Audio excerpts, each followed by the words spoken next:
몰래 그 아이의 모든 처음을 함께하고 사랑했죠. 선생님은 다른 남자랑 자도 저는 다른 여자랑 안 잘 거예요. 그게 그렇게 될까? 정말이에요. 내 인생의 여자는 윤선 하나뿐이니까. 맹세합니다. 그래, 믿을게. 이모 할머니가 다니는 교회 집사님 아들인데 대기업에 다닌대더라. 나이는 29, 키도 크고 인물도 훤칠하고. 원래 의사 시키려고 했을 정도로 특출나게 공부도 잘했다던데 무슨 사정이 있었는지 공대 나왔더라고. 아주 성품이 바르고 성실하고 어른들한텐 잘한대. 무작정 싫다고 하지 말고 엄마 믿고 한번 만나봐, 향기야. 집안 어른들에게 등을 떠밀려 하는 수 없이 낯선 장소로 나간 날. 시에 푹 빠진 소년 같은 남편의 모습에 첫눈에 반해버리고 말았습니다. 그리고 그게 비극의 시작이었죠. 금단의 로망스. 금단?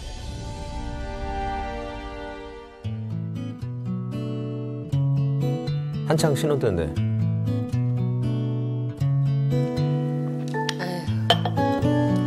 처음부터 잘 맞는 부부가 어딨니? 다들 한쪽 눈 감고 사는 거지. 태어날 아이 생각해서라도 큰 문제 아니면 한 번은 넘어가. 응? 한 번은 넘어가? 그러니까. 바람 폈나? 외동인가? 혹시 큰 문제니? 그러니까 그이가요. 그래. 어여 말해봐. 응? 뭔데? 저랑 안 자요. 뭐?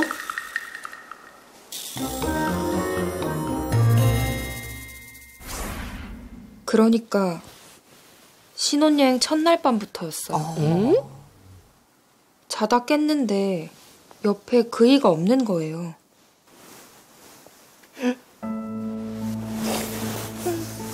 뭐야? 무슨 소리야 이게? 우는 거예요? 거기서 뭐해?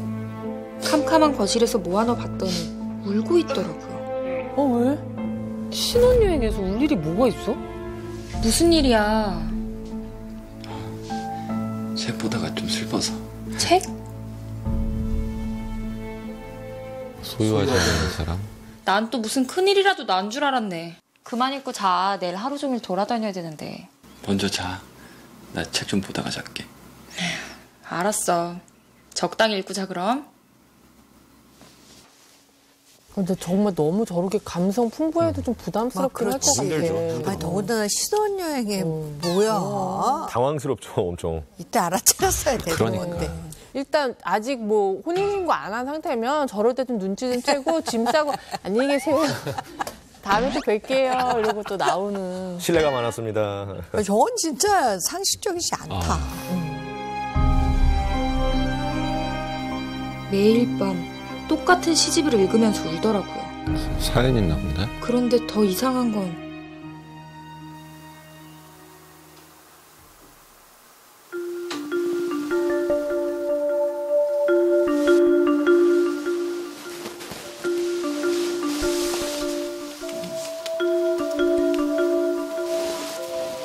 어디가?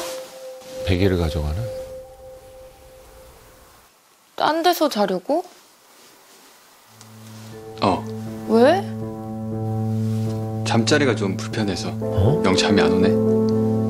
내가 뭐 불편하게 했어? 아니야, 그거 아니고 내 잠기가 예민해서 그래. 나 밖에서 잘게. 잘 자. 뭐? 그 앞으로 계속 밖에서 자겠다는 얘기야? 신혼집에 함께 살기 시작하면서부턴 저랑 한 침대에 자려고 하지 않는다는 거예요. 지금까지 1년째 계속이요. 어머님이랑 저랑 아이 갖고 싶다고 조르고 졸라서 몇 번 같이 있었던 거 빼곤 임신하고선 더더욱 곁에 오려고 하지 않고요. 차라리 평소에도 그러면 제가 싫은가 보다 하겠어요. 근데 평소엔 저한테 정말 다정하게 잘해줘요. 저 힘들다고 살림도 자기가 다 도맡아서 하고요. 이상하다. 정말 이상해. 아이도 기다리는 눈치고.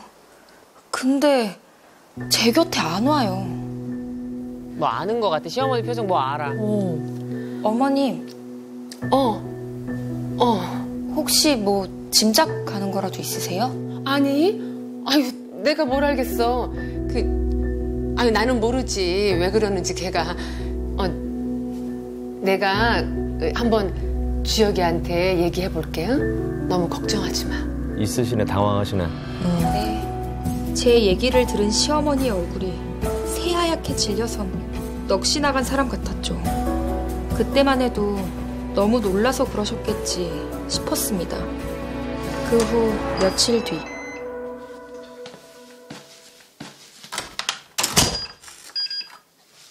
바른 대로 말해! 너 정말 아니야?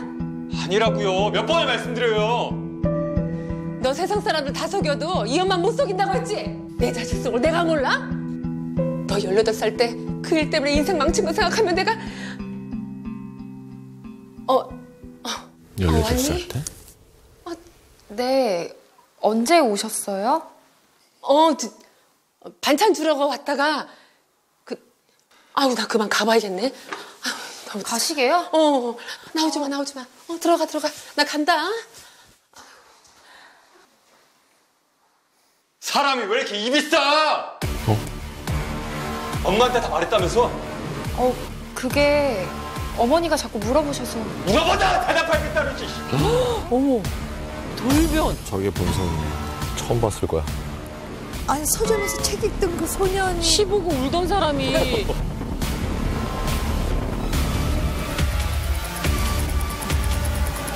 온몸을 부들부들 떨며 화를 내는 남편.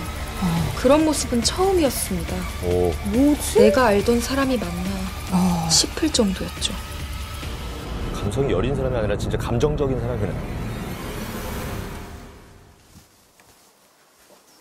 정말 이상했습니다.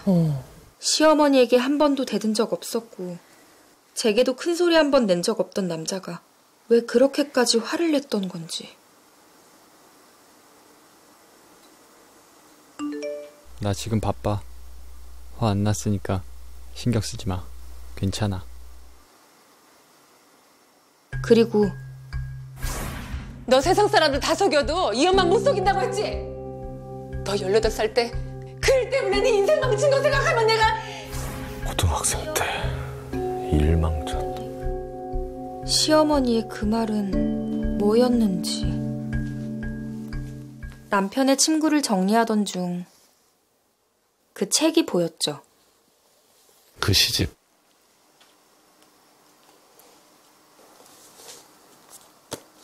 책 안에 사진? 뭐야 이게.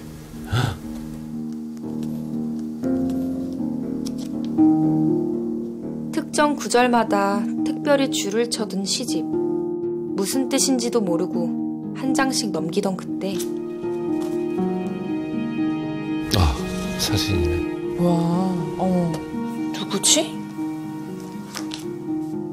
사랑하는 주여가 선생님이야. 아, 선생님이구나. 모든 걸 버리고 내게로 뛰어가 안기고 싶은 밤이다.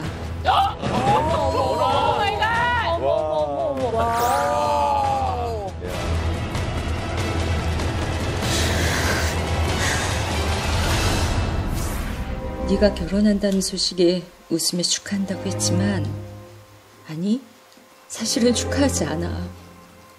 가슴이 찢어질 것처럼 아프고 화가 나고 미치도록 슬퍼. 11년 전 나한테 이혼하라고 매달렸던 네 기분이 이런 거였을까? 주여가 하나만 부탁할게. 결혼하더라도 너에게 안겨서 잠이 드는 행복을 나만 가질 수 있게 해주겠니? 내 처지 때문에 널 온전히 가질 수 없는 것도 비통한데 그것마저 그 여자에게 뺏기면 견딜 수 없을 것 같아. 너의 주여가 사랑해. 너의 윤선이. 와, 이게 실화라. 잠깐만, 이게 지금 이게 선생님이 제자한테 할 수 있는 소리야? 저거는 불륜이잖아요. 유부녀잖아요. 유부녀였을 때 아마 저 남편과 고등학생이 남편과 사랑을 했던 것 같고. 와, 이거 너무 충격적이다. 이걸 간직하고 있는 게 더 충격이다. 그거 보고 매일 울었다는 거 아니에요? 야, 근데 저거는 무슨 심보야? 무슨 심보야? 나만 가질 수 있게 해주겠니? 이건 무슨 심보야? 결혼하는 옛 애인과 애인의 부인에게 저주를 내리는 거죠. 그러니까. 아우, 소름 끼쳤다. 뭘 더 찾아냈나 보다. 증거물들. 설명해. 이 여자 때문에 여태 나랑 각방 쓴 거야? 이 여자 때문이냐고!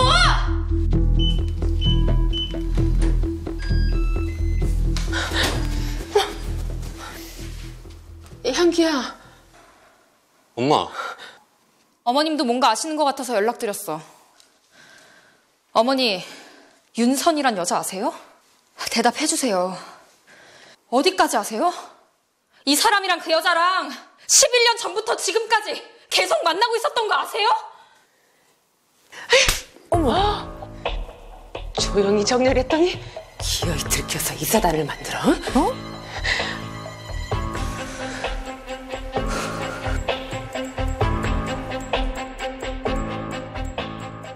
손바닥으로 하늘을 가리겠니? 어차피 조금만 캐면 다 들킬 거. 그래, 윤선이란 여잔 애 고등학교 때 학원 선생이었어. 학원 선생. 남편하고 이혼 문제 때문에 애한테 신경을 못 썼더니 그 사단이 났더라고. 그때 제대로 떼어놨다고 생각했는데 그녀하고 이렇게 즐기게 만나고 있을 줄은 정말 꿈에도 몰랐어. 그런데 향기야, 얜 정말 그 늙은 불려시한테 뭣도 모르고 당한 거야. 왜 그 나이 때는 선생 좋아하고 그럴 수 있는 거잖아.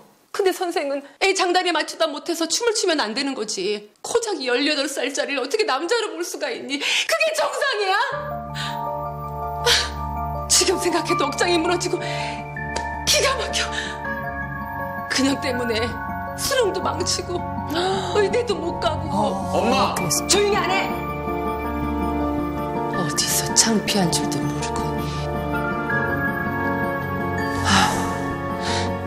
향기야, 이 바보 같은 놈이 정말 아무것도 모르고 질질 끌려다니고 있는 거야. 그년이 보통 년이 아니거든. 애 어릴 때 꼬셔서 휘어잡았으니 벗어나는 게 쉬웠겠니?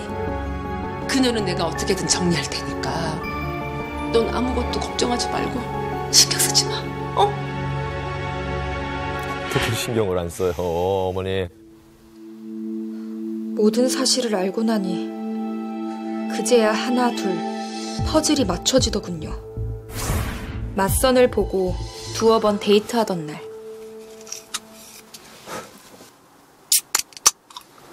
자요. 고맙습니다.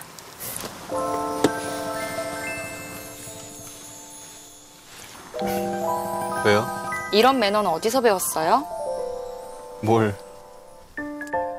이런 거 마시기 전에 꼭 입구 닦아서 주고 어디 들어갈 때도 꼭 문 끝까지 잡아주고 제가 전화 먼저 끊을 때까지 기다려주고 그래서 혹시 바람둥이 아닐까 싶고. 아, 그게 그래야 한다고 배워서요? 어머님? 아니요. 학창시절 선생님이요.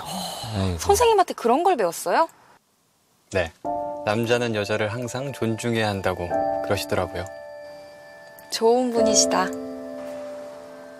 이따금씩 언급하던 그 선생님의 정체가 남편이 고등학생일 때부터 불륜 관계를 맺었던 여자였다니 배신감을 넘어 대체 어떤 여자인지 궁금했습니다. 너무 궁금할 것 같다. 우리도 궁금하네.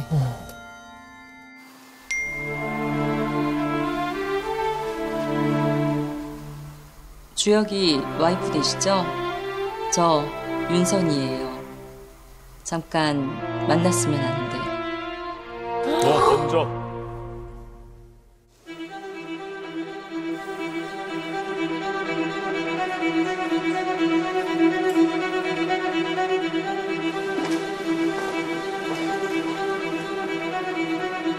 노향기 씨?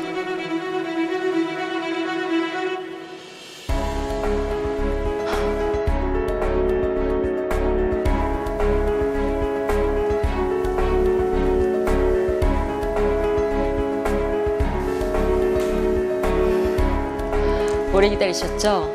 수업이 좀 늦어져서. 뭐야? 너무 당당하시네. 지금도 선생님이야? 근데 원래 이제 학원 선생님 하면은 나이 차이가 별로 뭐 5, 6, 7살일 수도 있거든. 근데 좀 중후하게 잡으셨네. 20살 차이? 20살 차이라고요? 그러면 18살짜리랑 38절. 거의 40의 여자와. 야, 이거는 엄마 속도 진짜 뒤집어 줬겠다. 그렇지. 와.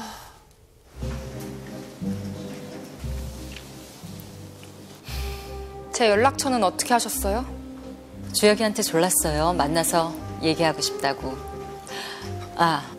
우선 사과 먼저 해야 되겠죠. 미안하게 됐어요. 평범한 사람 만났으면 향기 씨도 충분히 사랑받고 잘 살았을 텐데 같은 여자 입장에서 진심으로 미안하고 안타깝게 생각해요. 저기 사과하는 태도야? 사과인지 동정인지 모를 모호한 냄새 풍기지 말고 하고 싶은 말이나 하세요. 주혁이가 야무진 와이프를 얻었네. 어머. 맞아요. 사과는 핑계고 들킨 김에 얼굴 한번 보고 싶었어요. 어머. 주혁이가 여자라고 나 하나밖에 없었어서 걱정됐었거든요. 어떤 여자를 만났는지. 근데 이렇게 보니까 미인이고 야무지고 안심이에요. 주혁이 취향이 아닌 것도 그렇고. 이보세요! 어머님이 제가 주혁이를 꼬셨다고 하시죠? 아니요. 주혁이가 절 먼저 원했어요. 그 애는 불행한 결혼 생활에 지친 날 위해 하늘이 주신 선물이에요.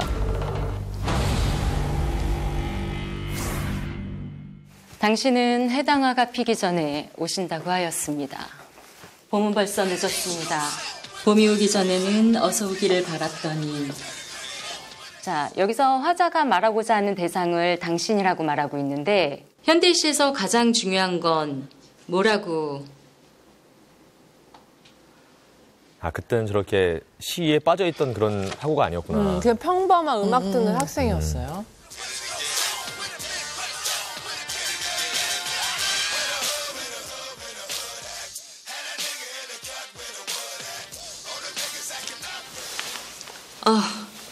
음악 취향 화끈하네. 줘요. 이따 수업 끝나고 가져가. 주혁이는 공부는 잘했지만 좀 삐딱한 구석이 있는 아이였어요. 그래도 엇나가진 않았었는데 다음 시 읽어보자. 어느 날부턴가 친구들하고 섞이지도 않고 수업도 빠지고 신경 쓰였죠. 서지혁, 너 바른 대로 말 못해? 너 어제 학원 안 가고 뭐 했냐니까? 학원 갔다고. 엄마가 언제부터 나 신경 썼다고 난리야? 이게 어디서 엄마한테 너 왜 갑자기 삐딱서냐? 성적은 자꾸 떨어지고 엄한 애들이하고 몰려다니면서 술이나 마시고. 사춘기 같네. 너 정말 네 아빠처럼 살고 싶어? 아빠가 왜? 아빠가 뭐? 집안 학벌 그딴 걸로 사람 비교하는 엄마보다 아빠가 훨씬 나아. 아빠한테 이혼당한 거 나한테 보상받으려고 하지 마. 숨 막혀. 주혁아! 어머, 선생님. 네, 안녕하세요. 예, 안녕하세요. 네. 주혁아, 너 어제 수업 듣다가 책 두고 갔더라? 선생님이 보관하고 있으니까 찾아가. 알았지? 네. 저희 구해줬어?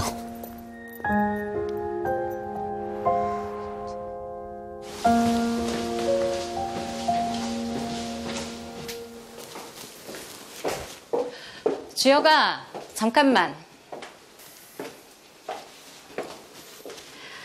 자, 선물.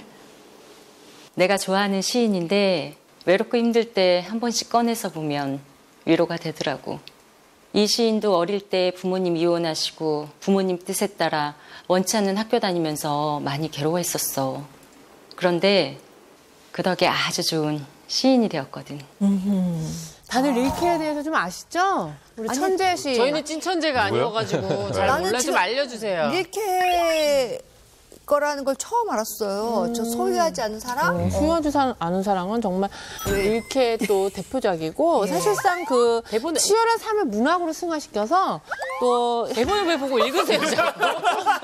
아니 본인 지식 아니에요? 현대 고전에 또 반열에 오른 또 그런 릴케가 22살 시절에 14살 연상의 살로메라는 연상의 여인과 사랑에 빠져요. 그러면서 막 사랑에 대한 시를 엄청나게 쓰는데 아마도 저 두 사람이 그 릴케와 살로메다 우리가 그렇게 좀 착각을 하면서 계속 시로 서로 엮인 게 아닌가 이런 생각이 드네요. 갑자기. 머릿속에 쏙쏙 들어와요, 선생님. 그때부터 시에 관심을 갖게 됐어요. 매일매일 절 찾아와서 이것저것 물어봤죠. 그러면서 자연스럽게 주역을 챙겨주게 되었죠. 자, 내가 설명해 어느 날은 도시락을 싸워서 저녁을 먹이기도 하고 또 수업이 없는 날엔 따로 불러서 공부도 시키고 그러다 바로 이런 게 나오는 거야. 저 시선을 즐겼겠지, 저 선생님은. 뭐야? 뭐야? 왜? 짠 거 싸 하나. 오늘은 그만할까? 선생님, 왜 이혼 안 하세요? 뭐? 남편분 바람 피우잖아요. 옥상에서 통화하시는 거 들었어요. 그런 사람이랑 왜 같이 살아요? 딸 때문이에요? 얘가 별소리를 다 한다. 그런 거 묻는 거 아니야. 얼른 가방 챙겨. 선생님, 이혼해요. 이혼하고 나 만나요. 뭐? 내가 선생님 남편보다 훨씬 더 잘해줄게요. 뭐든 다.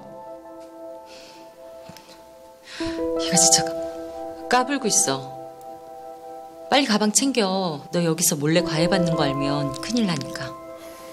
되게 정상적인 리액션인가요? 지금 저기 지금 만약에 지금 18세 제자가 선생님 이혼해요. 그리고 저랑 만나요. 그러면 야 이놈이 이게 선생님은 이게 정상 스승의 자세 아니에요? 당연하죠. 근데 즐기고 있었던 것 같아요. 선생님. 왜 저 무시해요? 제가 어려서 그래요? 나 졸업하면 상관없잖아. 반말해.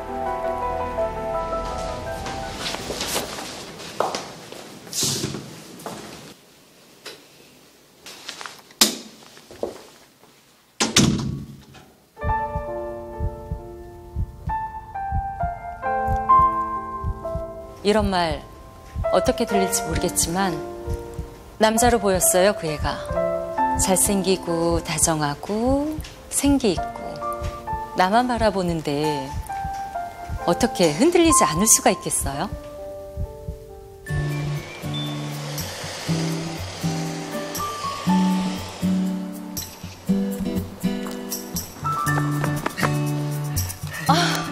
많이 기다렸어요? 아니, 늦지도 않았는데 왜 이렇게 뛰어왔어? 쌤 빨리 보고 싶어서.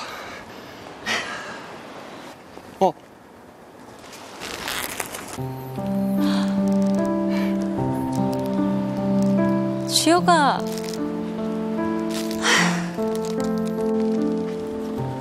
첫 데이트니까 선물해주고 싶었어요. 땀 많이 흘린다. 뭐 마실래? 네.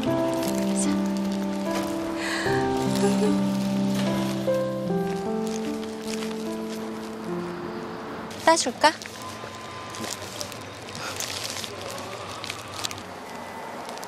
저 손수건 맞나요?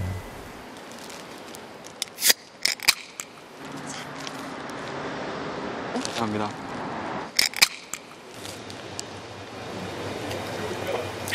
시원하다. 왜? 그거 저 주시면 안 돼요? 뭘? 이거? 네. 저 주세요. 별걸 다 달라고 하네. 자. 저걸 아까 10년째 갖고 다니는 거야?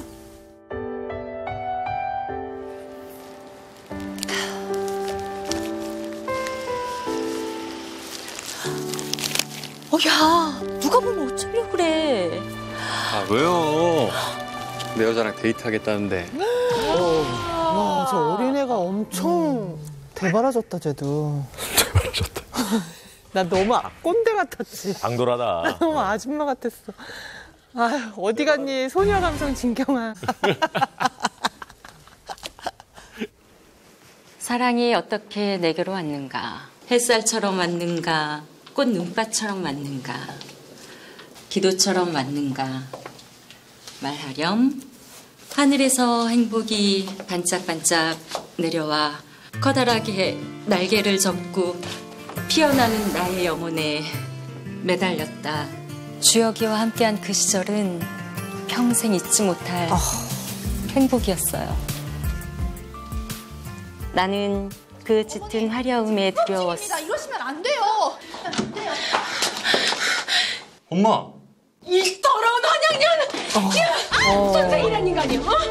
나이도 20살이야 많은 년이! 내 아들을 감히 건드려? 어디가 그런 못생이야?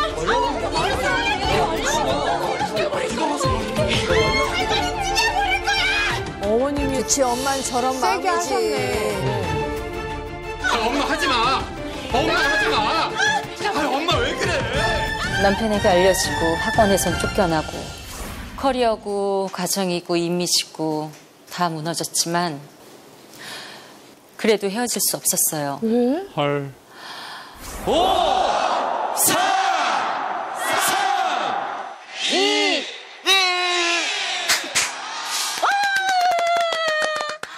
성인 된 거 너무 축하해. 미치겠다. 20살이가 이제 40살이야. 성인 됐어. 같이 방 잡아놓고.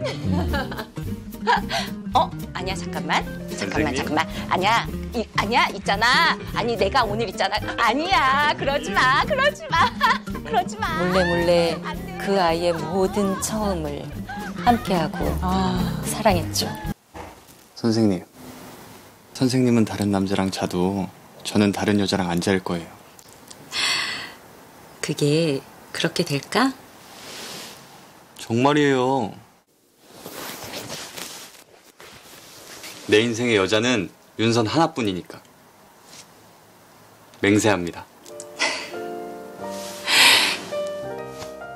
그래, 믿을게. 평생 나만 바라봐야 돼. 알았지?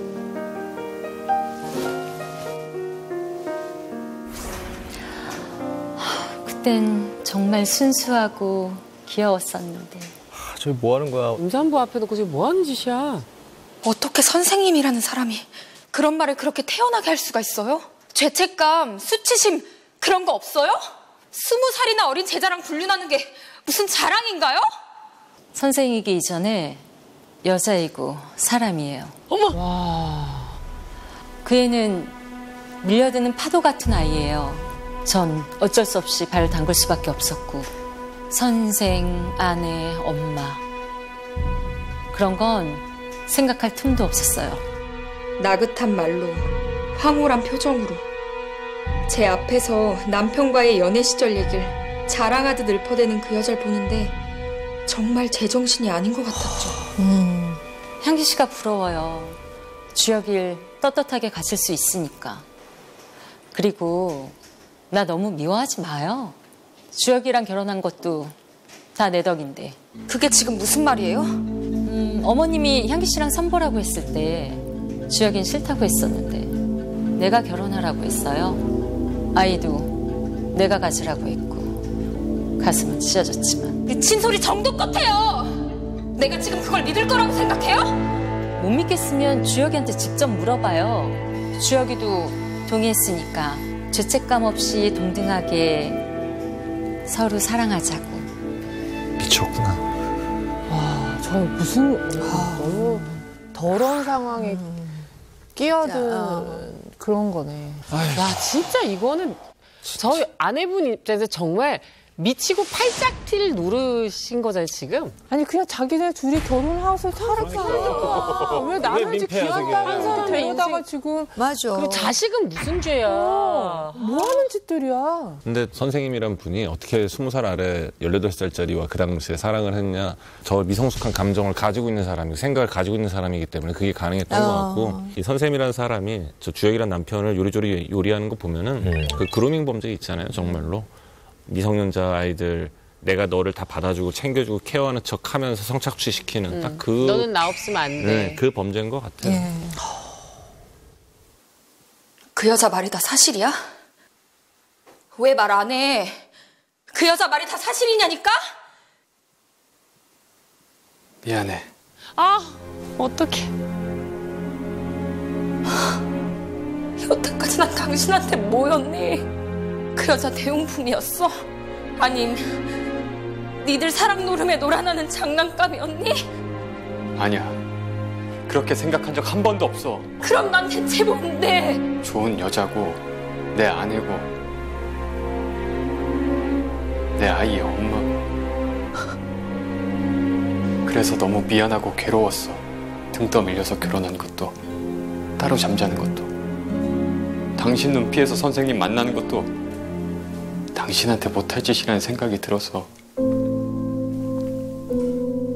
당신처럼 좋은 여자랑 이혼할 생각도 없고 이제 아이까지 생겼으니까 언젠가는 정리해야 된다고 생각했었어. 근데 그게 잘 안 돼. 안 놔주나 보지. 이루지 못한 사랑이라서 그런지 자꾸만 집착하게 돼. 그러지 말아야지 하면서 연락이 오면 미친놈처럼 뛰어나가 내가. 거절할 수가 없어. 나도 괴로워. 이게 무슨 감정인지 모르겠다고. 사랑인지 미련인지 집착인지 모르겠다고. 이걸 왜 임신한 아내 앞에서 이런 얘기를 왜. 아. 나 지금 당신이 무슨 얘기를 하는지 이해가 안 돼. 그 여자를 정리 안 하고 계속 만나겠다는 뜻이야? 모르겠어. 그럼 대체 어쩌겠다는 거야?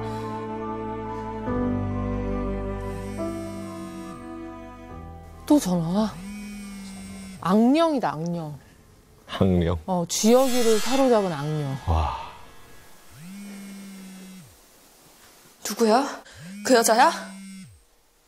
받지 마. 받지 마. 아우. 네, 선생님. 어디야? 집이에요. 나중에 전화해요. 저 와이프 눈치 보니? 다 컸네. 그 전화 이리 줘. 끊을게요. 주혁아, 지금 좀 와줘. 어머, 미쳤어, 진짜. 설마 가면은 너는 완전 이게 나 아유. 나 진짜 취해서 못 움직이겠어. 미치겠다. 이리 주라니까? 여보! 제발 가지 마. 안 올 거야? 결혼했다고 변한 거야? 이리 주라고. 남편과 몸씨름을 벌이며 감정이 점점 더 격해지던 그 순간. 임산부야. 네, 선생님. 제가 다시 전화 드릴게요. 설마.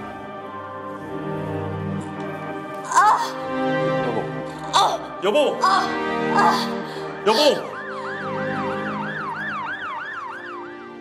조산기가 보이네요. 조산기요? 네. 산모 영양 상태도 안 좋고 많이 불안정한 상태라 산모도 태아도 위험할 수 있어요. 몇 주 입원하시고 상태 지켜보시죠.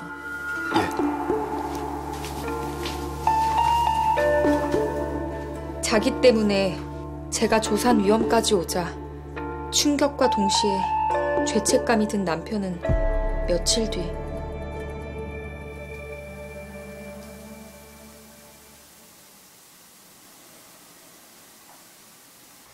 정리할게, 선생님이랑. 정말이야. 정말 깨끗하게 정리할게.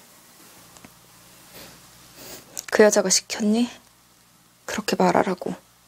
아니야, 내가 그러고 싶어. 당신 이렇게까지 만들어 놓고 내가 어떻게 태연하게 선생님을 만나겠어. 이제 그만 정착하고 완전히 잊고 싶어. 결혼은 남들 때문에 시작했지만 이제부터라도 내 의지대로 내 결혼 생활 다시 시작하고 싶어. 당신이랑 우리 아이랑. 그렇게 약속을 하고 남편은 보란 듯이 그 여자와의 추억이 담긴 물건들을 모두 버렸고 저거 되게 진짜 다짐을 크게 하네.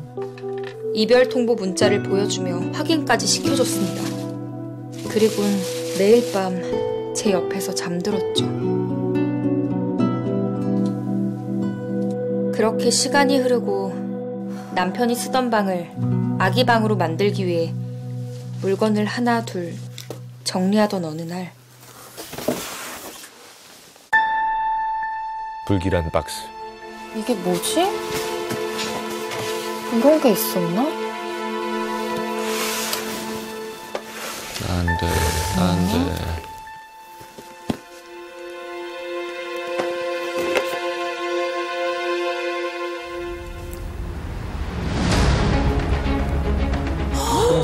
진짜 사기꾼이네. 이거 완전히 진짜. 딴 건 다 버리고 자기가 진짜 소중한 것들만 남겨놓고 알짜배기는 다 이렇게 안 버렸네요. 또 한 번 속았습니다. 속았다. 남편은 그 여자를 정리한 게 아니었습니다. 저거 근데 저거 찢으면 안 돼.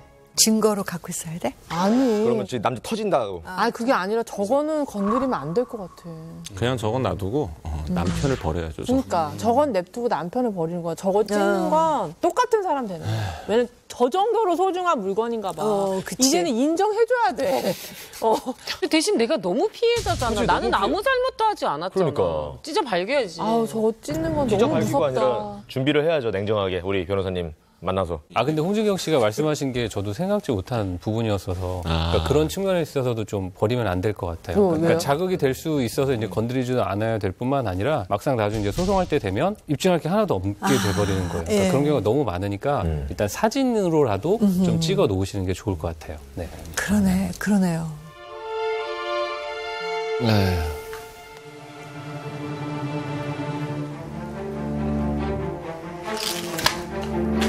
다 정리해? 다시 새로 시작하고 싶어? 새롭게 몰래 만나는 방법을 찾은 게 아니고? 대체 어디까지 갖고 놀 속셈이야? 내가 만만해? 우스워? 버리려고 했어. 아니, 버릴 거야. 무슨 소리야? 버렸으면 버렸지 버릴 건 뭔데? 완전히 정리한 다음에 버리고 싶었어. 뭐? 아직도 정리 안 됐어요? 뭐야? 우리 남편분 아직 정리 안 되셨나? 18세에 머물러 있어. 그래. 저기 왜 저 남자는 자꾸 그 유체이탈 화법을 쓰지라고 생각을 했는데 애들 말투네. 18세에 머물러 있다니까 지금. 18살 때부터 나 그 여자만 보고 살았어. 이젠 습관이 돼버렸는데 어떻게 단칼에 끊어? 차근차근 시간 두고 묵은 감정들 정리하면서 완전히 끝내려고 했어. 정말 당당하다. 와. 니들 진짜 구질구질. 질린다 진짜. 질린다. 그래서 뭐? 어떻게 완벽히 정리하실 생각인데? 이별 연습하는 중이야. 어머. 이별 연습? 11년 동안 만나면서 여러 번 헤어져 보려고 했어. 근데 우리 둘 다 제자리였어. 이별해놓고서 계속 맴돌고 다시 만나고 선생님하고 나하고는 이별하는 연습이 필요해. 그건 대체 누구 머릿속에서 나온 거니? 당신 생각이야? 진짜 누구 생각이야? 그 여자구나. 여보, 이해하기 힘들겠지만 선생님하고 나하고 그렇게 해야 끝낼 수 있을 것 같아. 거의 다 정리해가. 여행만 다녀오면 완전히 깔끔하게 끝내고 올게. 맹세해. 여행? 이별 여행? 미친 거 아니야? 와, 진짜 여태까지 본 중에 진짜 역대급이다. 역대급이다. 뭐? 여행? 와 미쳤다 진짜.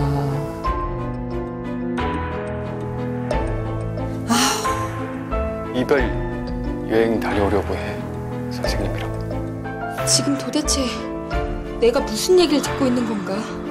이게 현실인가 싶을 지경이었습니다. 그런데 더 환장하겠는 건 또 있어.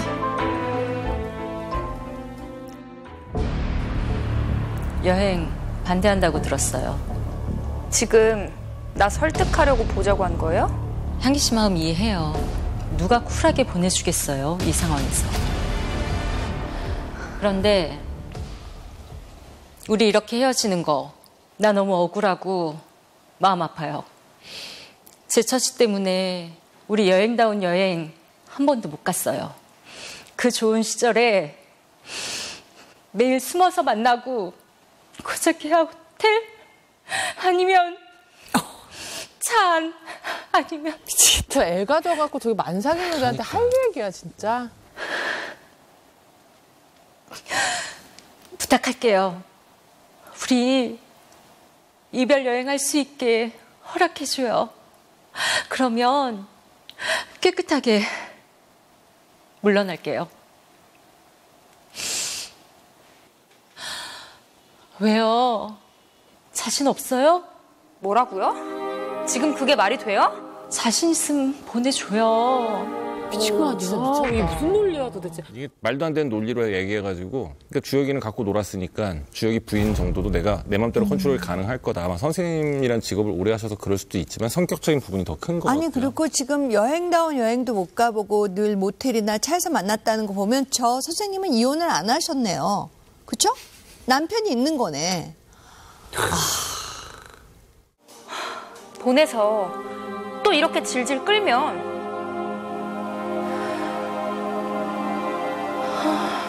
그럼 다시 연습해야죠. 이별 연습. 어머. 와, 무섭다. 진짜 무섭다. 사이코패스다, 진짜.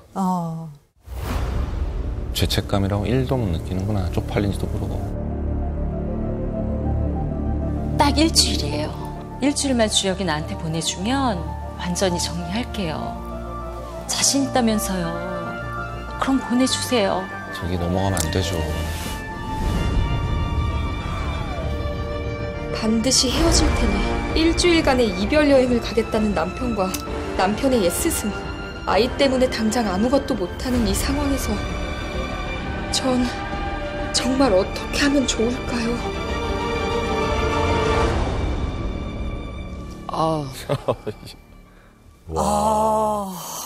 충격이다.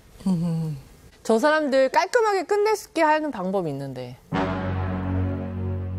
그냥 같이 살게 냅두면 한 5년 안에. 5년이 뭐야? 5개월 안에. 한 5년 안에 맞아. 좀 나을 겁니다. 저 두 사이는 애틋함만 딱 빠지잖아요. 네. 그 어떤 방해물만 똑 빠지면 바로 깨질 사이거든요. 맞아. 저건 살게 해야 현실이 돼. 되는 그러니까 순간 바로 어머님도 깨져요. 저때 말릴 게 아니라 그냥 사귀어봐라. 그냥 애 갖고 살아보시오 해야 해. 그렇게 했었어야 돼. 근데 예전에 왜 초등학생 제자를 그 유부녀이신 여자 담임 선생님이 초등학교 6학년짜리. 초등학교 6학년짜리를 네, 맞아. 그거는 정말 범죄였잖아요. 그치 범죄지. 그러니까 18살은 과연 이게 어느 정도 기준에 들어가는지가 궁금해요. 그 이제 나이로 보면 어린애지. 되는데요. 그러니까 만 16세 미만인 경우에는 미성년자가 동의했다 하도록 관계가 지금 처벌을 받아요. 만 16세? 네, 만 16세. 근데 16세 이상부터 이제 그 미성년자들은 이제 동의를 하게 되면 처벌을 못 하게 돼 있죠. 그럼 만 16세 이하의 친구랑 네. 그럼 20살짜리 성인 친구랑 이게 사랑에 네. 빠져서 관계가 되는 안 그런 돼요, 거는 그건.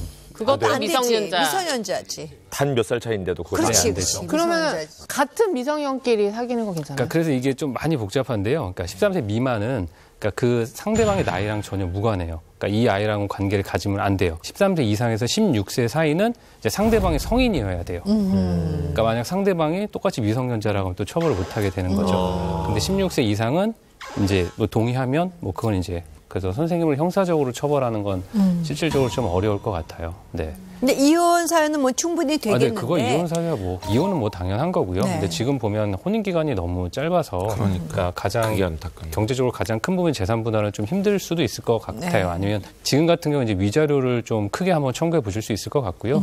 그다음에 이제 남편 상대로는 이제 양육비 청구하셔서 그냥 정리하시는 게 빠른 시간 내에 정리하시는 게 가장 그쵸? 나은 방법인 것 같아요. 네. 근데 지금 또 뱃속에 아이도 있고 네. 또 저 사연 보내주신 분은 그 한 줄기 희망을 잡고 싶은 거잖아요. 일주일 여행만 딱 보내주면 정말 끝날까. 근데 우리 모두 알잖아요. 절대 끝낼 수 없는 거. 예. 그러니까 저도 보면 저도 이제 다른 사건들을 많이 경험해 보면 분명히 전조가 있었던 것 같아요. 일반적이지 않은 행동들이 분명히 있거든요. 그러니까 이렇게 계속해서 가정 폭력을 행사하는 사람들은 연애 시절에도 그런 뉘앙스가 분명히 있어요. 그래서 이제 여쭤보면 있었는데 뭐 그냥 고쳐질 거라고 생각했다 이런 게 있거든요. 그래서 지금처럼 일반적이지 않은 행동들이 있다라고 하면 저들하고 그냥 협의를 안 하시는 게 가장 현명한 방법인 것 같아요. 네. 분명히 던져줘요. 그 단서들 던져주는데 정말 보고도 못 본 척 제일 무서운 건 얘기한 대로 내가 저걸 고칠 수 있다라는 착각이 제일 무서운 거거든요. 저는 그리고 개인적으로 저 선생님 만나지 마세요. 계속 만나서 절대 좋을 거 없이 자기만 더 혼란해질 뿐이에요. 네. 그러니까 이별 여행이 필요하다고 하는 사람들인데 이게 정상적은 아니잖아요. 정상적이지 않은 사람들은 그냥 가까이 안 두는 게 답이라고 생각합니다. 네. 자, 속 터지는 침실 이야기, 속터뷰 시작해볼까요? 오늘은 대학 동기에서 인연이 된 동갑내기 부부가 찾아왔습니다. 자, 보시죠. 자, 부부 소개 부탁드려요. 네, 안녕하세요. 지금 저는 이제 모바일 쇼호스트로 활동하고 있는 김태진이라고 합니다. 안녕하세요. 저는 김태진의 아내이자 오둥이 엄마 정은정입니다. 오둥이? 34살에 자녀가 5이에요. 같은 학교, 같은 학번, 같은 과. 07년도 OT 때 처음 만났어요. 결혼은 8년 차고 아이는 5명 있어요. 와. 7살, 6살, 4살. 올해 쌍둥이를 낳아가지고 아들, 딸, 아들 이렇게 5명이 있습니다. 5명. 오남매. 네, 오늘 의뢰해 주신 분 누구신가요? 네, 제가 의뢰를 했습니다. 일단 평소에 씀씀이 자체가 조금 큰 사람이다 보니까 소비되는 그 패턴 자체가 조금 그런 배달 음식 부분에서 좀 소비가 좀 큰 편이어가지고 그 부분을 좀 이야기해주고 싶어가지고 나왔습니다. 어느 정도길래 그러시는 건지가 거의 매일 시켜 먹는다고 보여질 만큼 그 정도의 횟수를 가지고 있는 것 같아요. 저는 혼자서 이제 외벌이를 하고 있는 상황이기 때문에 제가 늘 300씩 주는데 그러니까 프리랜서라 일 자체가 그냥 한 달에 매번 정기적으로 들어오는 돈이 아니라 내가 나가는 만큼 돈을 받아오는 그런 일이다 보니까 실제로 저는 그래서 압박이 좀 심하죠. 많이 주시는 거 아닌가? 저보다 많이 주시는 것 같은데. 근데 여기는 이제 오둥이니까 좀 다르죠. 식대만 해도 얼마야. 일주일에 진짜 몇십만 원씩 나오겠다. 어떤 거 나가요? 그 300에서? 공과금 나가고 어린이집비 나가고 큰애 학습비 나가고 7명 거 보험료 나가고 나머지는 식대 아니면 이제 경조사비 이렇게. 배달 음식은 한 어느 정도 시켜 드세요? 제가 많이 줄여서 한 달에 한 50만 원 정도 배달 음식을 쓰지 않나. 점심을 시켜 드시는 거세요? 네, 점심을 거의 주로 시켜 먹고 근데 저희 식구가 저희 시부모님 댁에서 살거든요. 시부모님 2분이랑 저희 부부 2이랑 아이가 5이니까 9명이잖아요. 그러니까 저 혼자서 살림을 다 하거든요. 그러니까. 9식구 살림을 하는데 밥을 3끼 다 챙기는 건 불가능이죠, 사실 저거. 거기다 쌍둥이가 지금 150일밖에 안 됐어, 막내가. 이게 또 이 입장도 이해는 간다. 와, 진짜 힘들겠다. 신랑이 있으면 도와주기는 하는데 거의 한 90%는 저 혼자 다 하거든요. 그 식구들 거를. 그러니까 제가 먹겠다고 또 음식을 하기에는 시간이 조금 없으니까 자주 사 먹는 것 같아요. 좀 귀찮기도 하고 안 먹기에는 좀 힘이 딸리고 급하게 막 먹을 수 있는 게 이미 눈물이 그렁그렁해. 배달 음식이니까 그렇게 자주 시켜 먹었죠. 아내분 좀 하루 일과가 궁금해요. 요즘엔 9시 반이면 어린이집 가거든요. 그러면 제가 그러면 쌍둥이 다 챙기고 삼둥이 챙겨가지고 어린이집에 데려다 줬다가 오는 길에 쌍둥이 상태가 괜찮으면 시장까지 다 오고 저녁에 어질러 놨던 거 좀 대충 정리하고 빨래 돌리고 점심 시켜 먹고 이제 쌍둥이 일어나니까 그때도 밥 챙겨주고 좀 놀아주고 4시 반이면 애들이 오니까 4시 반에 애들 오면 애들 데리러 가고 쌍둥이 자고 있을 때 얼른 씻기고 저는 저녁 준비하고 뭐 어머니 아버님 같이 오시면 그때 같이 차려드리거나 아니면은 따로 오시면 또 따로 차려드리고. 아버님께서 그러니까 다른 반찬은 별로 신경 안 쓰시는데 국은 꼭 드시거든요. 국 아니면 찌개 매일매일 만들어야 되거든요. 어떡해. 평균적으로 봤을 때 상을 몇 번 차렸다 치웠다 하시는 것 같으세요? 많으면 5-6번, 적으면 2번. 출퇴근 시간이 어머니 아버님 신랑이 다 정확하지 않으니까 그 시간에 다 맞춰주는 것 같아요. 아니 상차림을 다 같이 안 먹고 그때 시간에 맞게 이렇게 준다고요? 내가 볼 때 남편분하고 시부모님이 각자 밥상만 차리셔도 부인이 배달 음식 안 시켜 드실 수 있을 것 같은데. 그 자기 몸 돌볼 시간이 없으니까 자기는 계속 배달 음식 먹는 거지. 기력 달리니까. 맞아. 아니 근데 진짜 너무 힘들 것 같아요. 그냥 딱 봐도. 근데 사실 힘든 거 맞죠.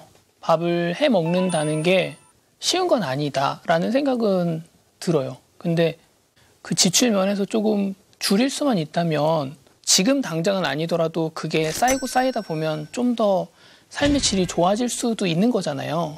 제 딴의 생각에는 그래도 냉장고에 무언가가 있고 그걸 이용해서 먹으면 일주일에 1번, 2번 정도로 줄이면 충분하지 않을까. 저런 분이 이제 그런 말씀을 하시는 거예요. 아이고 숟가락 하나만 얹으면 되는 거지 뭐 이런 얘기 하시는 분들. 그 냉장고에 있는 거 좀 꺼내가지고 차리면 되는데. 뭐 해가지고 프라이팬 저 뚝딱 하면 되지 뭐. 뚝딱. 그렇죠. 뚝딱 되는 게 아닌데. 이기적이에요. 자신만 알아서. 집에서 먹는 거 좋아하거든요. 집밥 되게 좋아하는데 집에 와서 먹는다 그러면은 나 몇 분 뒤에 도착해 이렇게 전화가 오거든요. 퇴근할 때거나 중간에 시간이 생길 때. 집에 돌아갈 때. 밥을 달라는 소리거든요. 그러면 또 국도 데펴야 되고 차려주면 먹어 이러면 그때 또 먹고 그냥 이렇게 놓고 이렇게 나가니까 또 그것도 지어야 되고. 그래도 하루에 한 끼잖아요.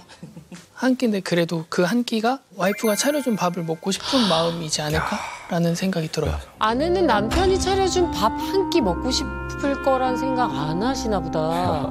아니 근데 보통 우리가 이제 아침에 이제 결혼하면 부인이 된장찌개 끓여주고 뭐 자고 있는데 여보 나와서 식사하세요 이런 로망이 있을 수 있죠. 그게 잘못됐다는 건 아니고 지금 그 무엇보다도 5을 키우고 있는 거에 시부모님이면 저는 정말 남편분이 그냥 100대빵으로 이해를 해야 돼요. 그럼요. 근데 내가 볼 때는 남편분도 잘 모르셔서 그러는 거 같아. 맞아, 몰라. 모르니까 저렇게 하실 수 있는 거야. 얼마나 힘든지. 그러니까 한 번쯤 주말이나 이럴 때 아내분이 좀 밖에 나가 계시고 좀 경험을 해보셨으면 좋겠어. 그러면 저런 얘기 안 나온다. 예. 아세요. 좀 배우세요. 이거 보면서. 예. 해놓을 테니까 꺼내서 먹어라 라고 하면은 그건 어떻게 생각하세요? 제가 꺼내 먹거나 제가 데워서 먹거나. 그러니까 때려봐요. 무언에 때려봄 있잖아요. 서운한 그런 그 서운한 가득한 표정으로 절 쳐다봐요. 저 눈빛 보는 바에 채우고 하는 게 낫다는 생각을 많이 갖고 있죠. 하시는구나. 저는 이제 외적인 활동을 하고 은정이는 이제 내적인 활동을 하고 있으니까 자기의 역할이지 않을까 하는 생각이. 애가 5인데. 어떻게 너무한다 정말. 무슨 말 이게 무슨 내적인 일이 뭐예요 도대체? 그 공간이 집 안에 있으면 굉장히 쉬운 일인가요? 근데 한 번쯤은 식사를 조금 도와주셨으면 좋겠다 그런 생각 솔직히 좀 안 해보셨어요? 하긴 하는데 한 번은 제가 저녁 준비를 안 했어요. 뭐 쌍둥이를 본다는 이유하에 누군가 차리겠지, 뭐 시간이 되면은 누군가 하겠지 하고 조금 기다려본 적이 있거든요. 근데 그때마다 아무도 손을 안 대서 제가 밥을 9시? 그때도 먹은 적 있어요. 내가 해야 되는 일이구나 라고. 저게 좀 가족들의 성격이 나오는 맞아. 거야. 그러니까 이렇게 닥달은 못하고 그렇다고 나서지는 않고 계속 며느리만 쳐다보고 있는 거죠. 예.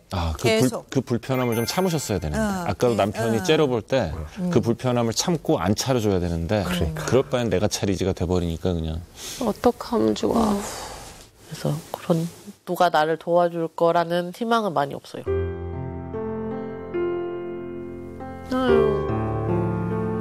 그래서 실제로 그때 되게 많이 힘들어하는 걸 제가 보고 이렇게 힘들 거면 차라리 분가를 하자라고까지 얘기를 했었어요. 근데 그때 와이프가 또 분가는 또 싫다고 얘기를 해줘가지고 그때 일이 아침에 나가서 저녁 늦게 오는 일이잖아요. 그리고 또 주말도 없어요, 이 일이. 그러면 진짜 또 온전히 저 혼자 아기까지 봐야 되는 상황이 되는 거잖아요. 지금은 시부모님이 계시면은 잠깐 밥할 시간에 아기를 봐주시니까 그나마 10분, 20분이라는 그 손이 너무 필요했었으니까. 그래서 저는 분가가 싫다 그러고 여기는 분가를 원하고. 분가가 싫은 게 아니라 못하지. 분가하고 싶어도 분가를 못하는 상황인데 이걸 아빠인 남편이 해주면 아무것도 문제가 안 되는 건데. 제가 볼 때 이 남편분도 우리 이 속톱이 나가고 좀 부정적인 피드백을 많이 받으실 걸로 예측이 되는데. 근데 그 피드백 하실 때 제발 개인 SNS 가서 답글 안 좋게나 달고 그러지 말아주세요. 왜냐면 그거는 이제 둘이 해결해야 될 문제인데 그런 답글 하나 때문에 이 부부 관계가 더 힘들어지거든요. 맞아. 그래서 제발 SNS 계정 가가지고 뭐 안 좋은 얘기나 그런 거는 안 해주셨으면 좋겠습니다. 그러게요. 가족들도 일을 안 나가는 시간이 있잖아요. 그럴 땐 어떠세요? 그럴 때도 제가 다 하던 것 같아요. 아하, 나 울고 싶다. 제 딴에 생각을 하자면 저 또한 되게 힘든 일을 하고 있기 때문에 집에 들어와서 그런 주말에 그래도 좀 쉴 수 있는, 집에도 좀 편안하게 누워있을 수 있는 시간? 그런 시간이지 않을까 싶어요. 우리는 아내는 언제 쉬어요, 그러면? 어? 부인분 표정 봐봐요. 이 자식 뭐지? 어떻게 그런 말을 할 수 있지? 부인도 쉬어야지. 그치, 부인은 언제 쉬어. 진짜. 네, 쉼이 필요하죠. 네. 남 얘기하듯이. 아내를 위해서 어떤 걸 함께 하세요? 제가 삼둥이 키울 때까지만 해도 그런 생각은 안 했는데 쌍둥이를 키우면서 무슨 생각을 했냐면 내가 도와주지 않으면 진행이 안 된다라는 느낌? 그런 느낌을 받았던 것 같아요. 네, 그렇겠죠. 그래서 제가 도와주기 시작했고 새벽 수유도 하고 기저귀도 하고 아이들 씻기는 것도 하고. 도와주는 게 아닌데 같이 해야 되는 게 맞는 건데 이제는. 요런 생각 갖는 게 지금 아기를 5을 낳았지만 이제 처음 육아에 동참한 거거든요. 그때 당시에는 이제 쌍둥이가 없는 상태여서 삼둥이만을 이제 케어하는 상황이어가지고 제가 봤을 때는 그렇게 크게 부담되지 않았을까?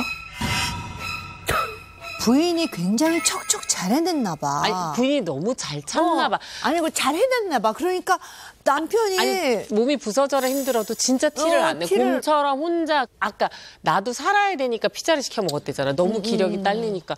그리고 밥 가지고 이제 배달 음식 너무 많이 시켜 먹는다 그러시는데 밖에서 일이 많이 있고 힘들고 계속 신경 쓰고 있어도 그래서 밖에서 밥은 먹잖아요. 밥 먹는 시간만큼은 온전히 자기 시간대로 그냥 여유 즐기면서 먹잖아요. 근데 와이프는 밥 하나조차도 애 신경 쓰면서 해서 제대로 먹지 못하거든요. 맞아요. 화장실도 못 간다는데. 밥 멜래, 애 볼래 그러면 밥 멜다잖아. 진짜 그 정도로 힘든 일이야, 애 보는데. 이제 육아를 해서 이렇게 얘기하는 것 같아요. 네. 쌍둥이는 손이 필요하다라는 거를 더 많이 느끼고 있죠, 요새. 예전에 병원에 잠깐 입원하셨다면서요. 조상기도 있고, 그러니까 만삭 거의 34조에 배는 이렇고 집 일도 많고 임신 중독도 살짝 기온이 있었고 아기도 내려왔고 자궁문도 살짝 열렸어가지고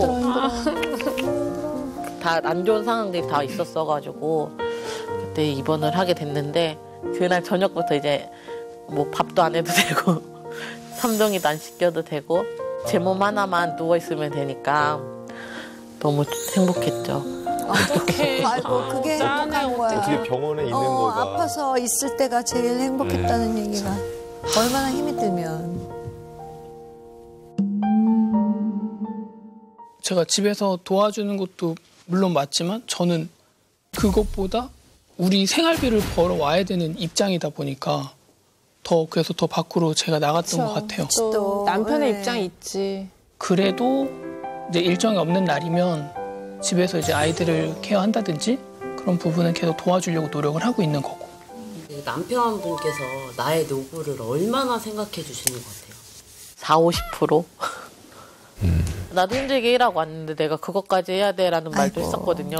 그래서 그런 말들에 대해서 좀 상처를 받고 굳이 말을 안 하게 된 것도 있죠. 언제 제일 서운하셨어요? 모든 날이. 이것도 힘들고 저것도 힘들고 막 그러다가 최고조로 너무 힘들어가지고 그때 좀 많이 힘들어했어요. 네. 한 번은 해주겠지 이런 생각이 있는데 안 되니까 매 순간 너무 티를 안 내셨나 보다 부인이. 너무나 너무 혼자 참았어. 어떡해. 이건 해줘라고 이건 해야 돼라고 알려주거나 표현을 좀 하셨으면 괜찮았을 것 같은데 너무 참고 혼자 하셨는데. 그때는 제가 뭘 더 할 수 있는 상황이 아니었어요. 가만히 있다가도 막 울고 TV를 혼자 보다가도 막 울고 뭐 애들 보다가도 막 울고 막 그랬던 상황이어서 정신과도 한번 가서 약도 먹고 막 그랬거든요. 그때 그냥 막 울었어요. 더 이상 뭐 제가 할 수 있는 게 없어가지고. 병원에 어떻게 가시게 되신 거세요? 제 우는 모습 애들이 볼 거 아니에요. 그래서 가볼까 혼자서 가볼까 하다가 신랑한테 나 이런 상황이니까 한번 갔다 올게라고 하고 뭐 산후우울증도 같이 오고 우울증도 오고 마음 놓고 얘기할 사람이 없다고 좀 나가라고 잠을 청해보라고 잠도 못 잤거든요 거의. 그쵸 못 자지. 그렇죠. 하루에 못 자지. 한 시간 잠은 많이 잔 거죠. 어떡해. 맞아. 어린애들 있으면 잠 못 자. 애들도 낮밤 바뀌어봐. 막 미치는 거야, 진짜. 걔네들이 말을 알아듣는 것도 아니고 컨트롤할 수 있는 상황이 아니지. 언제까지 그럼 치료 받으신 거예요? 6개월 정도 계속 치료받고 약 먹고 병원 가서 얘기를 해보니 그냥 그럼 약을 줄여볼까라고 해서 줄이다가 이제 안 먹게 됐어요. 그러니까. 이거를 한 번 먹으면 계속 먹어야 되는 약이잖아요. 아니에요. 뭔가 그게 싫은 거예요. 이 약에 의존해서 이 아이들을 보면은 이 아이들이 너무 불행하고 나도 불행해지는 것 같아서 최대한 안 먹으려고 이제 마음을 많이 잡았던 것 같아요. 근데 저렇게 오해하시는 분이 되게 많아요. 그러니까 정신과 약은 한 번 먹으면 평생 먹어야 된다고 절대 그렇지 않거든요. 그러니까 우울증은 말씀드렸던 대로 뇌 질환이고 뇌 호르몬 같은 애들이 뇌에서 기분을 조절해 주는데 그 시스템이 망가진 거기 때문에 약을 먹어서 그 신경전달 물질의 균형을 맞춰주는 게 치료거든요. 그래서 약을 먹어야 되는 거예요. 네. 우울증은 약물 치료가 거의 70-80% 이상이에요. 약물 치료는 필수예요. 정말 우울증이 맞다면. 그다음 꼭 말씀드리고 싶은 게 치료하기 위해서 약을 먹거나 치료받는 과정을 아이들에게 보여주는 게 오히려 아이들에게 덜 미안하고 아이들을 위한 선택이라는 걸 좀 아셨으면 좋겠어요. 그나마 아내분이 자기가 이렇게 결정해서 병원을 찾으셨다는 건 얼마나 굉장히 다행이에요. 네. 아주 현명한 결정이었던 것 같아요. 그렇죠? 근데 진짜 힘드셨겠다. 힘들어도 내색하는 거를 잘 안 하실 것 같아요. 이 사람이 힘든 것보다 그냥 제가 힘든 게 낫고 제가 이 말을 했을 때 이 사람이 상처받을까 봐 얘기를 안 하는 것도 있고 굳이 얘기해서 뭐 서로 상처받냐 그냥 나만 참으면 되지란 생각으로 계속 그렇게 지냈던 것 같아요. 많이 엄마들이 저러지. 내가 또 이 사람 힘들게 할까 봐 참고 약간 이런 것도 있었는데. 그냥 애쓰는 게 보이니까. 그치 남편도 노는 게 아니고 그래. 맞아요. 또 딸린 식솔들 생각하면 그렇죠. 얼마나 또 부담되겠어. 어깨도 무겁고. 내가 잘한다고 해서 되는 일이 아니잖아요. 막 어떻게 해서든 방송 한 번 더 하려고 뭐 전화도 하고 연락도 돌리고 힘들게 일하는 거 아니까 뭐 제가 갖고 싶었던 시간을 이 사람도 갖고 싶을 거 아니에요. 그러니까 숨을 더 뱉어봐요. 당신의 안에 남게 다 정말 내 콧물 묻었는데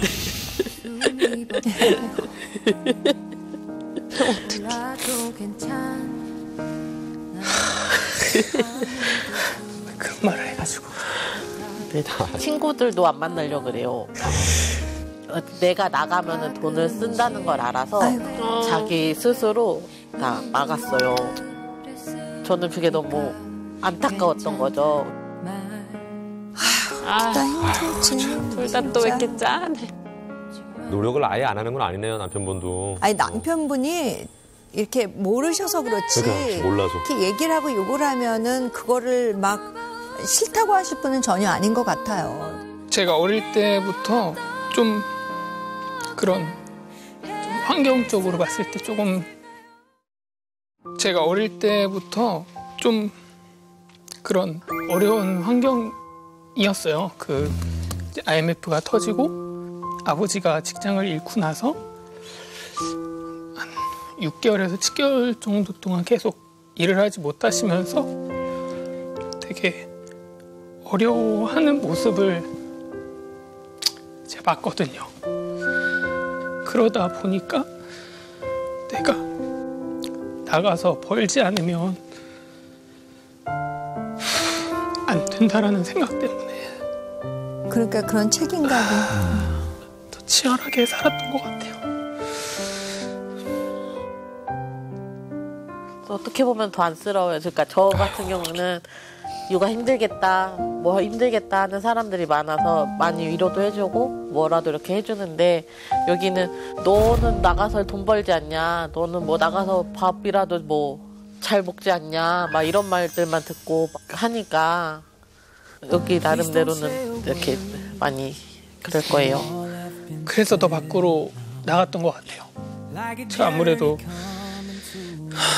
와이프가 힘든 거는 알고 있지만 안에서 내가 도와주는 것보다 좀 외적으로 좀 더 그런 도움을 줘야 되는 게 내가 해야 할 역할이라고 저는 생각을 하고 있고 와이프한테는 좀 미안하지만 제 생각은 좀 그래요. Let it go by with the flow. Really wish I could stay, but you know me. All the moments we shared, I'm not going anywhere. Never cry. 그러니까 이제 집에서 같이 도우면서 시간을 쓰기보다는 그 시간에 밖에 나가서 빨리 돈을 많이 벌어서 경제적인 좀 여유를 좀 주고 싶은 또 남편의 마음도 그쵸. 너무 이해가 돼요. 그리고 어렸을 때 그 IMF 때 아빠가 6, 7개월 집에 계시면서 일 일을 못하셨을 때 그 못하시고. 공포와 그런 걸 당했으니까 더 너무 이해가 가고 너무 그냥 짠해요. 진짜 34살이면 아 얼마나 예쁘고 막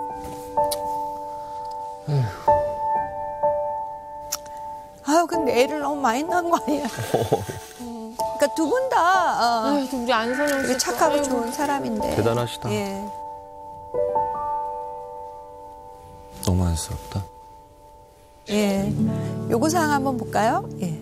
저는 이제 제가 벌어오는 게 큰 금액이 아니다 보니까 배달 음식 시키는 건 좀 일주일에 한 번. 여전히 이 많은 얘기를 나눠놓고 아니, 나와야 될 정당성은 있어야 되니까. 확고하셔. 하루에 한 한두 시간 정도 운동할 시간을 줬으면 좋겠어요. 만들어줬으면 좋겠어요. 밖에 나가서 잠깐 산책이라도. 그렇죠. 기분 전환이 되게 되거든. 진짜 잠깐 바람 쐬러 나갈 시간 없으실 거예요. 아마. 없죠. 없죠. 편안하게 운동을 할 수 있게끔 시간을 한 시간? 1시간 반 정도만 줬으면 좋겠어요. 제가 할 수 있는 범위 안에서는 그래도 최대한 노력해 보겠습니다.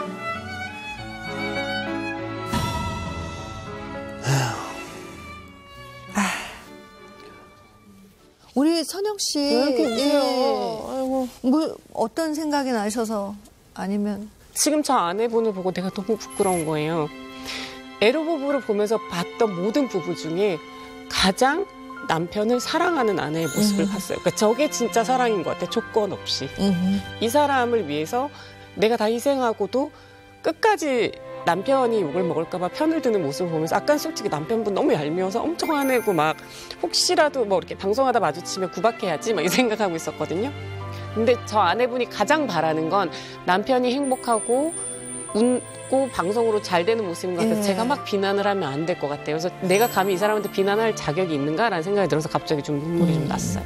너무나 좀 너무 힘들게 사시는 게 아닌가 이런 생각이 들어서 저도 좀 울컥했는데 그래도 이제 또 아이들이 자라고 또 아이들 재롱에 그 무엇과도 바꿀 수 없는 거잖아요. 오늘 아마 객관적으로 두 분은 이렇게 보시면서 서로가 서로한테 얼마나 필요하고 사랑하는 존재인 거 아셨을 것 같아요. 자, 이제 결정할 시간입니다. 에로지원금 200만 원은 과연 누구에게 돌아갈지요? 저는 남편이 지금까지 그냥 하기 싫어서 하는 것보다 그냥 몰라서 못한 그런 느낌이 좀 들어서 좀 이런 속 터놓고 얘기했던 이 시점 이후로는 조금 더 개선이 되고 서로 도와주면서 살지 않을까 싶어서 아내의 손을 한번 들어보겠습니다. 아내 편을 드는데 배달 음식 먹을 돈 아끼자는 남편 말도 동의는 해요. 배달 음식 먹을 돈 솔직히 아껴서 일주일에 한 번만 가사 도우미 3시간만 불렀으면 좋겠어요. 진짜로. 차라리. 그래서 그 시간에 좀 건강식을 준비하고 운동도 하시고 이렇게 됐으면 좋겠어요. 이 200만 원이 거기에 쓰여졌으면 좋겠어요. 아내분 편 들어드리겠습니다. 자, 이렇게 해서 5대0으로 우리 아내 정은정 씨가 에너지연금 200만 원을 차지합니다. 축하드립니다. 축하드립니다.